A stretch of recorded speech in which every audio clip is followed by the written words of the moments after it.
স্বামীর কলার ধরে বলে উঠলাম, আমার এখনই ডিভোর্স লাগবে, তুমি আমাকে এক্ষুনি ডিভোর্স দিবা। এই কথাটা বলার পর আমার স্বামী আমার দিকে অনেকক্ষণ তাকিয়েছিল। দেখলাম ফেল করে কান্না করতেছে। তাতে আমার কি? আমি আমার স্বামী সংসার করতে চাই না, এই বলেই আমি অনেক চেঁচামেচি করলাম।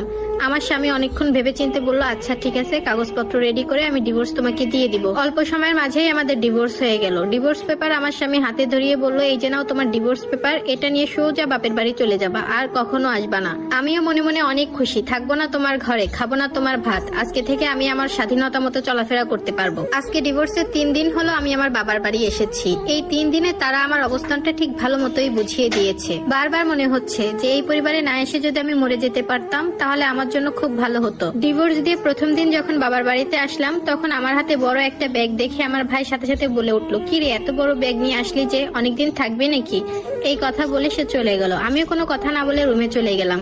প্রথম দিন আম্মুর সাথে যখন নাস্তার টেবিলে বসলাম, আম্মু আমাকে ভালো করেই বুঝিয়ে দিল যে এই বয়সে ছেলেরা একটু একটু করে, একটু গায়ে হাত তুলবে, এটাই স্বাভাবিক, তোমার আরো অনেক মানিয়ে নেওয়া উচিত ছিল। এই কথা শোনার পর আমি যে আমার মাকে কি বলবো আমার ভাষা খুঁজে পাচ্ছিলাম না। মনে অনেক কষ্ট নিয়ে নাস্তাটা সেরে নিলাম।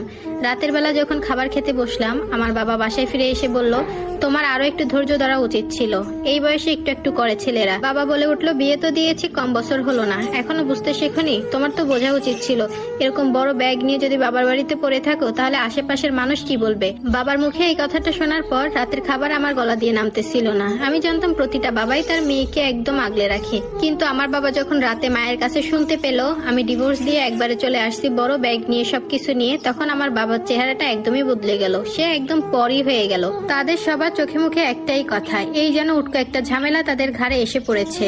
বাইরের মানুষের কাছে মুখ দেখাবে কিভাবে? এত ঝামেলা তারা নিতে পারবে না, বসিয়ে বসিয়ে খাওয়াতে পারবে না। কিন্তু আমার শ্বশুর বাড়ির লোকেরা যে আমাকে কি পরিমাণ অত্যাচার করেছে, আমার স্বামী যে দিনে রাতে কত আমাকে কথা শুনিয়েছে, কত খোঁটা দিয়েছে, কত গায়ে হাত তুলেছে, এগুলা তাদের চোখে পড়লো না, আমার আঘাতগুলো দেখতে পেল না। মাঝে মাঝে ভাই এসে বলে, কি রে আপু, তুই যাবি না? তুই কতদিন এখানে থাকবি? অন্যর ঘরে বসে খাওয়াটা এটা ভালো দেখায় না। কিন্তু এই ছোট ভাইটার জন্য আমি কি না করেছি। নিজে না খেয়ে টাকা জমিয়ে ওর দুলাভাইয়ের কাছ থেকে কিছু টাকা সরিয়ে আমি ওকে হাত খরচ দিতাম। এমনকি ওর চাকরিটা যখন আটকে গেছিল আমি আমার স্বর্ণের চেনটা বিক্রি করে ওকে টাকা দিয়েছিলাম যাতে করে ওর চাকরিটা হয়। সেই ভাইয়ের মুখে আজকে এই কথা শুনে আমার আর বেঁচে থাকার ইচ্ছাটা একদমই ছিল না। স্বামীকে ডিভোর্স দিয়ে এসেছে এই 1 সপ্তাহ বেশি হতে যাচ্ছে।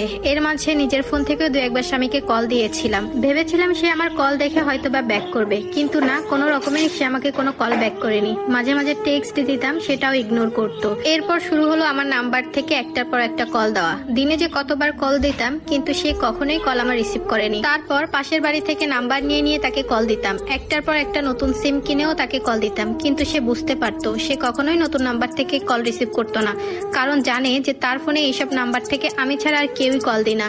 জানেন আপু, এখন আমার বারবার মনে হয় আমি যদি আমার স্বামীর ঘরে একবার যেতে পারতাম, তার ঘরে রান্না করা ভাত একবার একটু শান্তি মতো তৃপ্তি করে খেতে পারতাম, আমি দুনিয়াতেই জান্নাতের স্বাদ পেয়ে যেতাম। আমি যখন বিকালে বাইরে বের হই, আমাদের আশেপাশের বাসার মানুষ আমাকে নিয়ে কটু কথা বলে। যে মেয়ের সাথে একসময় আমি সারাদিন খেলতাম, যে মেয়েটা আমার স্কুলের সাথে ছিল, একদম ক্লোজ ফ্রেন্ড ছিল, সেই মেয়ের মা এখন আমাকে দেখে দরজা বন্ধ করে দেয়। সেই মেয়েকে বলে যাতে আমার সাথে না মিশি, তাহলে সেও খারাপ হয়ে যাবে। ডিভোর্স দেওয়া যে কত বড় পাপ, এটা যদি আপু আমি আগে জানতাম, আমি কখনোই আমার স্বামীর ঘর জীবনেও ছাড়তাম না। আপু ভুল বলবো না, আমার স্বামী আমাকে যথেষ্ট পরিমাণ ভালোবাসতো। হয়তোবা সারাদিন কাজ করে আসার পর তার মনে একটু খারাপ থাকতো, একটু রাগ থাকতো, তবে আমার উপরে কখনোই সে জোর খাটায়নি চলে যাওয়ার জন্য।